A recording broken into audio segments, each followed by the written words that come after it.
The drought had lasted too long. Dust clung to Catalina Morales's skirts as she stood at the edge of her family's failing farm, staring at the cracked earth that had once promised harvest.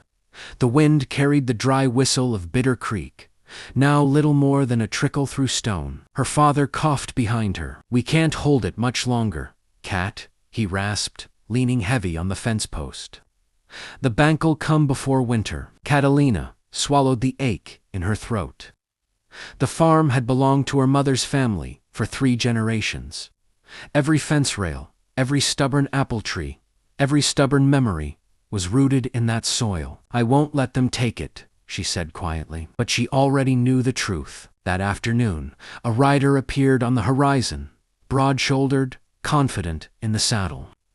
The man didn't hesitate as he guided his horse through the broken gate. David Walker of Bitter Creek Ranch. Everyone in the valley knew his name.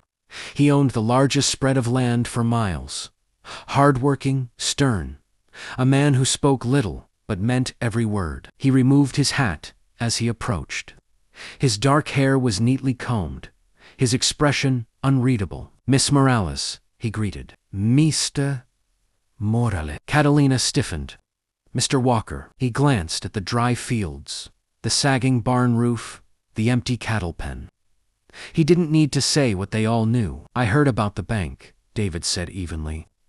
"I've come to make an offer." Her father straightened. "We ain't selling." David's eyes shifted to Catalina, steady and assessing.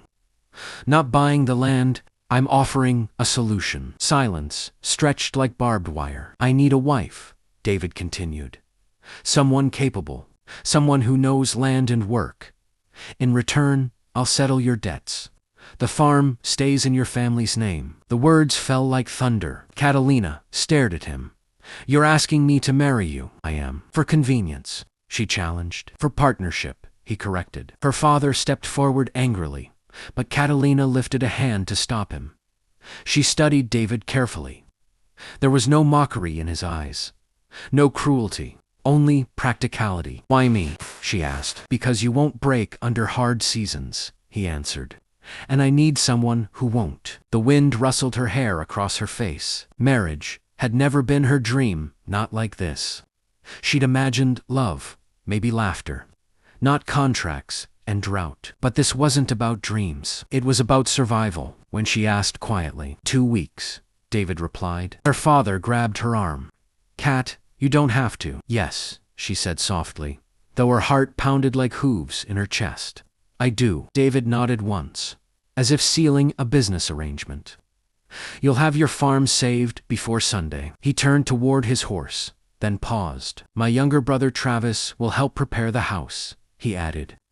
"He handles most things around the ranch." Catalina hadn't known David had a brother. "Tell him," she said, forcing steadiness into her voice, "that I prefer honesty over comfort." A flicker of something unreadable crossed David's face. "You'll find that at Bitter Creek." He rode off, leaving behind dust and decision. That night, Catalina sat alone on the porch. The sky burned orange before fading into indigo. Somewhere in the distance, a coyote called. She whispered to the wind, "Forgive me, Mama. This wasn't love. It was sacrifice." But deep in her chest, beneath the fear and duty, something else stirred, a quiet curiosity about the life waiting at Bitter Creek, and the brother she had yet to meet. She did not know then that the man she agreed to marry would not be the one to claim her heart. And Bitter Creek was about to change everything. Bitter Creek Ranch was larger than Catalina had imagined. The main house stood tall and square against the horizon, built of sturdy timber and quiet pride. Corrals stretched wide, fences straight and strong despite the drought. Unlike her family's farm, this place still breathed with life. David rode ahead of the wagon that carried Catalina and her few belongings. He didn't speak much during the journey.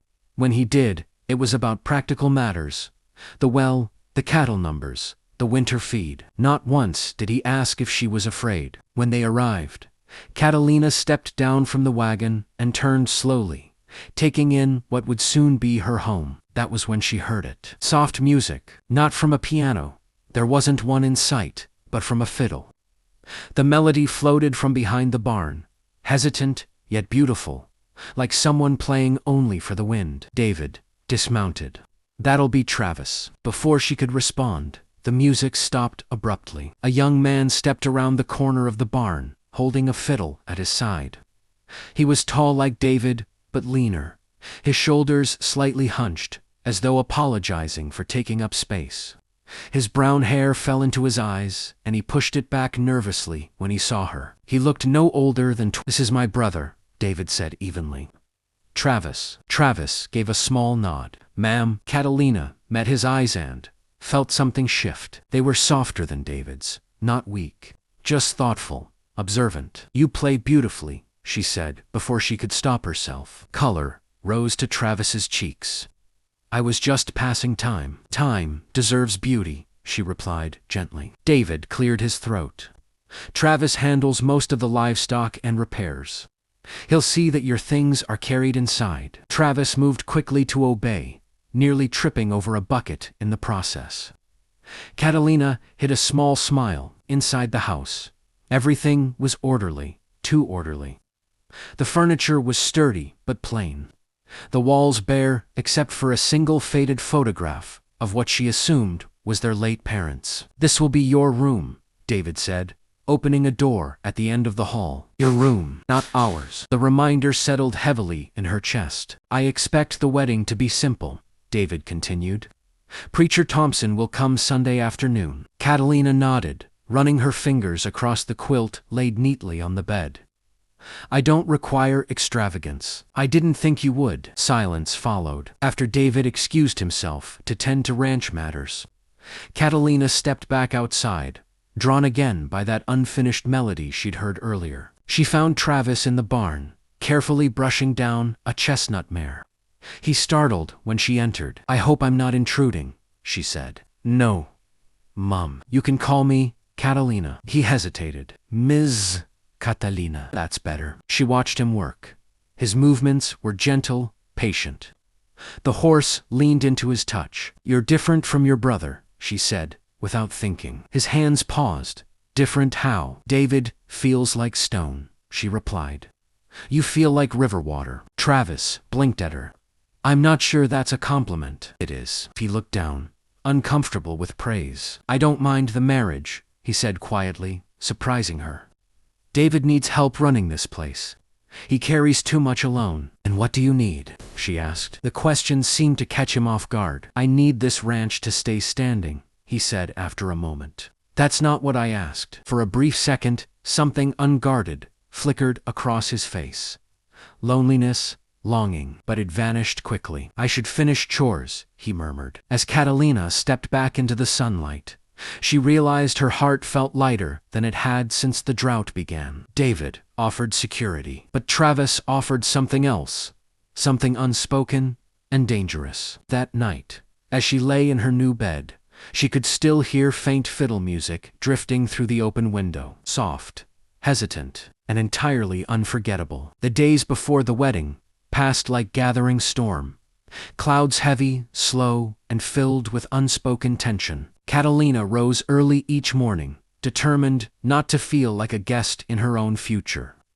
She helped mend fencing, tallied feed supplies, and even reorganized the pantry shelves that had clearly been arranged by two men who valued function over comfort. David noticed. "You work harder than necessary," he remarked one afternoon as they stood by the cattle pens. "I work as required," she replied. He studied her a moment, then nodded. "Good." That was the extent of his praise. David was not unkind. He was steady, predictable. A man built from responsibility. When he spoke of the ranch, his voice carried purpose. When he spoke of the wedding, it carried duty. But when Travis entered a space, the air shifted. It happened in small moments. A brush of hands while lifting a crate, shared laughter when a stubborn goat escaped its pen. A look held 1 second too long. Catalina tried to ignore it. On Thursday evening, she found Travis sitting on the split-rail fence behind the barn, staring at the horizon as if it might answer something he hadn't yet asked. "You always come here when you're thinking," she said gently. He startled, then offered a shy half-smile. "Is it that obvious?" "Only," to someone who's also thinking too much. She climbed up beside him. The sunset painted the sky in gold and amber, softening the hard lines of the land. "Are you happy about Sunday?" she asked carefully. He didn't answer right away. "David deserves a good wife," he finally said. "That wasn't my question." His jaw tightened. "It doesn't matter what I feel. It does to me." The words slipped out before she could pull them back. Silence stretched between them, thick as summer heat. "I shouldn't have said that," she whispered. Travis swallowed. "You're doing this for your family." "Yes." "And David is doing this for the ranch." "Yes." He nodded slowly, as if convincing himself. "Then it's right." "Right." The word felt hollow. "Travis," she said softly, "have you ever wanted something you knew you shouldn't?" He let out a breath that sounded almost like a laugh, but it held no humor. Every day, their eyes met. The world narrowed to the space between them. Catalina could hear her own heartbeat, loud and reckless.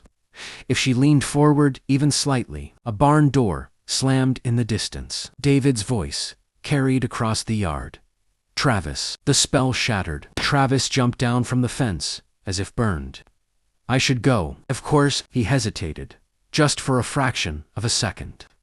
"You deserve happiness, Catalina." Before she could respond, he walked away. That night, Catalina lay awake, long after the ranch had fallen silent. She had agreed to marry a good man, a responsible man. But her heart, foolish and stubborn, was beginning to belong elsewhere. On Saturday morning, the preacher arrived to confirm arrangements.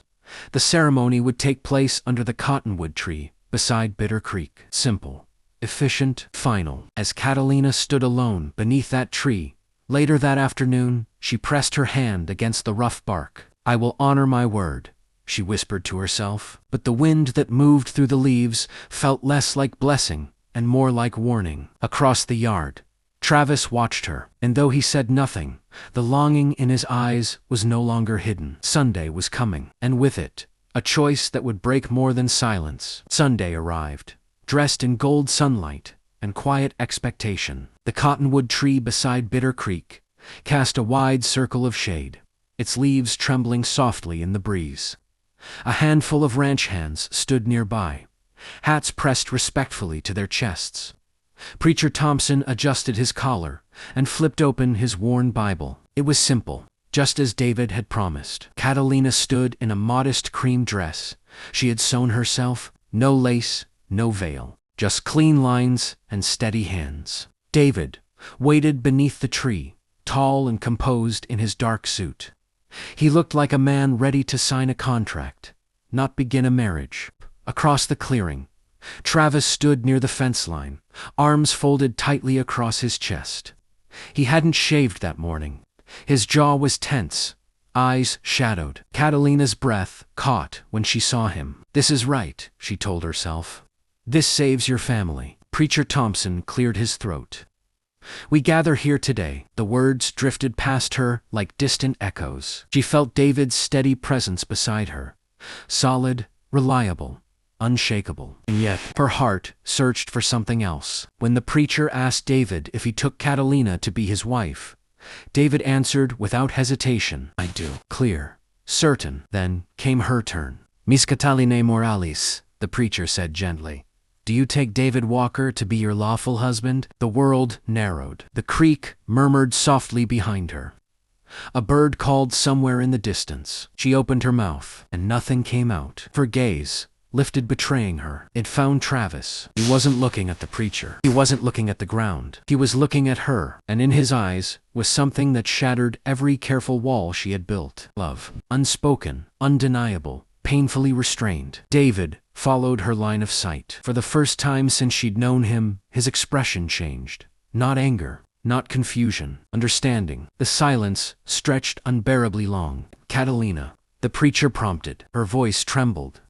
She turned fully toward Travis. "I can't." Gasps rippled through the small gathering. David inhaled slowly, as though bracing against a strong wind. "I thought I could," she continued, tears gathering but not falling. "I thought duty would be enough, but it isn't." The preacher closed his Bible gently. David's voice came low and steady. "Is it him?" She didn't need to ask who he meant. Yes. The word felt like both confession and freedom. Travis shook his head immediately. "No, this isn't." "Travis," she said softly, "don't hide from it." He stepped forward, despite himself. "I would never betray my brother." "You didn't," David said quietly. Both of them looked at him. David removed his hat, running a hand through his hair. For the first time, he looked less like Stonehand, more like a man carrying weight. "I asked you to marry me for the ranch," he said to Catalina. "I never asked if your heart agreed." Silence. "I saw the way you looked at each other," David continued. "I chose not to see it." "David." Travis's voice broke. David faced his brother. "You think I don't know loneliness?" he asked gently.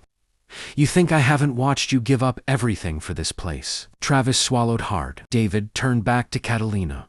"I wanted a partner, not a prisoner." Tears slipped down her cheeks now. "I'm sorry," she whispered. He gave a small, tired smile. "Don't be—" Then he stepped aside. "Preacher," David said calmly, "there won't be a wedding today." The ranch hands quietly dispersed. No accusations. No spectacle. Just truth laid bare under a cottonwood tree. Travis stood frozen. "I never meant," he began. Catalina crossed the distance between them. "I know." David placed a firm hand on his brother's shoulder. "If you're going to love her," he said evenly, "do it boldly. Don't hide in my shadow." Travis's eyes filled. For the first time, he didn't look shy. He looked certain. And Catalina felt her heart finally choose the morning after the wedding. That wasn't dawned softer than Catalina expected. There had been no shouting, no slammed doors, only quiet acceptance that something honest had finally been spoken aloud. Bitter Creek Ranch felt different. Not tense, not divided, just rearranged. Catalina stepped onto the porch just as the sun began to spill gold across the plains. She wasn't sure what the day would bring. She only knew she wasn't leaving. Behind her, boots scuffed gently against the wooden floorboards. "You're up early," Travis said. She turned. He looked uncertain, but there was strength in him. Now a steadiness that hadn't been there before. "I wasn't sure if I still belonged here," she admitted. "You do," he answered immediately. "If you'll have me." She studied him carefully. This wasn't stolen glances anymore. This was choice. "What about David?" she asked quietly. Travis exhaled. "He left before sunrise. Said he had business in town." Her heart tightened. "Is he angry?" "No," Travis said. "He's giving us space." The words carried both gratitude and sorrow. They found David, near noon, standing by the north pasture fence. He was inspecting a broken post, but didn't look surprised when they approached. "I suppose you've come for an answer," he said calmly. Catalina stepped forward. "I never meant to hurt you." "You didn't," David replied. "You spared all three of us from a lifetime of pretending." Travis's voice was rough. "I would have buried it. For you." "I know," David said, clapping his brother's shoulder. "That's why I stepped aside." The wind tugged at their coats, carrying the scent of dry grass and distant rain that might finally come. David looked at Catalina with something like respect. "The offer still stands," he said. "Your family's debt is settled." "That wasn't a condition." Her breath caught. "Why?" "Because it was never about ownership," he answered. "It was about survival." He turned to Travis. "But if you're going to build something here, do it as equals." Travis straightened. "I will." David nodded, once satisfied. Weeks passed. The drought finally broke in late autumn. Rain came steady and forgiving, soaking into the thirsty earth.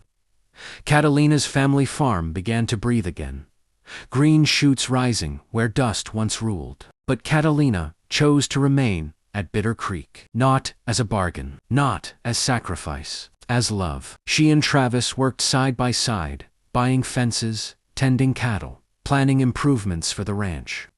Where David had been stoned, Travis was balance. Where she had once carried burden alone, she now carried partnership. One evening, beneath the same cottonwood tree where her first wedding had nearly taken place, Travis stood before her with nervous hands. "No preacher today," he said with a small smile. "Just truth." She laughed softly. "That's all I ever wanted." "I don't have my brother's confidence," he admitted, "but I have my whole heart, and it's yours." Tears filled her eyes. Again, but this time, they felt like spring rain, not sorrow. Yes, she whispered. When they married, a month later, it was simple, but it was real. David stood beside his brother, not as rival but as witness. And as Catalina looked across Bitter Creek Ranch, the land once tied to Duduche, realized it had become something far greater. Home. Not because she had saved it, not because she had sacrificed for it, but because she had chosen love within it. And Bitter Creek, once dry and brittle, flourished again, proof that even the hardest seasons cannot silence the heart forever. If you enjoyed this story, don't forget to like, comment, and subscribe for more Western stories.